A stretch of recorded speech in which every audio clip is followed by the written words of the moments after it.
നമസ്കാരം. Big boss season 5 title വിന്നറാണ് അഖിൽ മാരാർ. എന്നാൽ ബിഗ് ബോസിൽ എത്തുന്നതിന് മുൻപ് അഖിൽ മാരാർ അത്ര പരിചിതമായ മുഖമായിരുന്നില്ല. പക്ഷേ ബിഗ് ബോസിൽ എത്തിയ ശേഷം ഒരു ഓൾ റൗണ്ടർ എന്ന നിലയിലേക്ക് അഖിൽ മാരാർ മാറുകയായിരുന്നു. ഏറ്റവും നല്ല പ്ലെയർ, ഏറ്റവും നല്ല കോമഡിമാൻ, അങ്ങനെ ഏത് സെക്ഷനിലെത്തിയാലും എല്ലാത്തിലും അഖിൽ മാരാർ ഒരു താരമായി വളരെ പെട്ടെന്ന് തന്നെ ജനങ്ങളുടെ പിന്തുണയെ നേടുകയും ചെയ്തു. അങ്ങനെ അവസാനം ബിഗ് ബോസിൻ്റെ സീസൺ 5 ടൈറ്റിൽ വിന്നറായി മാറുകയും ചെയ്തു. എന്നാൽ സീസണിന് പുറത്തെത്തുമ്പോൾ കൃത്യമായ നിലപാടുകളും ഒരു ഉറച്ച തീരുമാനങ്ങളും തന്നെയാണ് അഖിൽ മാരാരെ എപ്പോഴും പിന്തുണച്ചുകൊണ്ടിരുന്നത്. അതുകൊണ്ട് തന്നെ കൂടുതൽ ആളുകൾ അഖിൽ മാരാരിലേക്ക് ആകൃഷ്ടരായി എത്തുന്നതും കണ്ടതാണ്.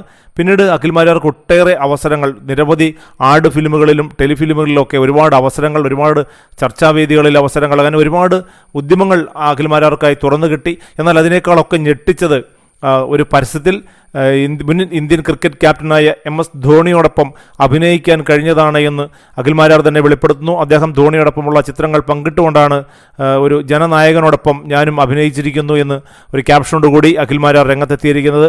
ഇത് പൊതു സമൂഹത്തിനിടയിൽ ഒട്ടേറെ ചർച്ചകൾക്ക് കാരണമായിട്ടുണ്ട്. അഖിലേട്ട തങ്ങളുടെ തുറന്ന നിലപാടുകളും ഉറച്ച തീരുമാനങ്ങളും തന്നെയാണ് നിങ്ങളെ ഇങ്ങനെ ഒരു പൊസിഷനിൽ എത്തിച്ചത്. നിങ്ങളുടെ നിലപാടുകളുമായി, നിങ്ങളുടെ തീരുമാനങ്ങളുമായി മുന്നോട്ട് പോവുക, ഞങ്ങൾ ഒപ്പമുണ്ട് എന്നുള്ള അഭിവാദ്യമാണ് കൂടുതൽ ആളുകളിൽ നിന്നും വന്നുകൊണ്ടിരിക്കുന്നത്. എന്തായാലും മുൻ ഇന്ത്യൻ ക്യാപ്റ്റൻ ധോണിയോടൊപ്പം അഭിനയിക്കാൻ കഴിഞ്ഞത് ജീവിതത്തിലെ ഒരു വലിയ നിമിഷമായിട്ട് കാണുന്നു എന്ന് വലിയ ക്രിക്കറ്റ് ആരാധകൻ കൂടിയായ അഖിൽ മാരാർ തുറന്നു പറഞ്ഞിരിക്കുകയാണിപ്പോൾ.